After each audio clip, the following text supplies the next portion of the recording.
Salam Indonesia, Anda menyaksikan berita terkini bersama saya, Made Sukarenekarang. Pemirsa, persiapan perbaikan 3 jembatan di Jalan Gatot Subroto Timur, Denpasar, yaitu Tukat Bindu, Tukat Ayung, dan Tukat Penatih terus dilakukan. Sejumlah pekerja terlihat mempersiapkan sarana prasarananya, sedangkan personel Satlantas Polresta Denpasar melakukan sosialisasi rencana perbaikan jembatan tersebut. Kasat Lantas Polresta Denpasar Kompol Niputu Utaryani saat dikonfirmasi membenarkan adanya perbaikan jembatan tersebut.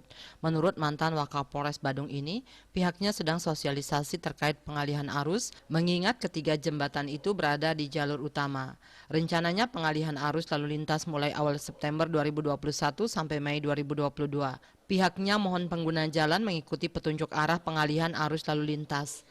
Pengalihan arus dimulai dari persimpangan Jalan Gatot Subroto Timur mengarah ke Denpasar Barat agar melalui jalur alternatif yaitu Jalan Nangka Selatan, Jalan Veteran. Sedangkan dari simpang Jalan Gatot Subroto Timur mengarah ke Sanur dialihkan ke Jalan Ratna, Jalan WR Supratman. Masyarakat dari persimpangan Jalan Gatot Subroto Timur mengarah ke Gianyar bisa melewati Jalan Seroja, Jalan Supratman. Sementara dari simpang Jalan Gatot Subroto Timur mengarah ke Tabanan melewati Jalan Supratman, Jalan Kenyeri. Kertanegara melaporkan.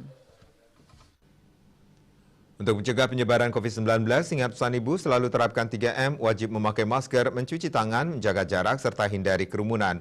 Dengan penerapan perilaku 3M, Indonesia segera terbebas virus corona menuju Indonesia maju. Update terus informasi Anda dengan subscribe dan like YouTube channel Bali TV @newsbalitv. Tetaplah bersama Bali TV. Salam Indonesia.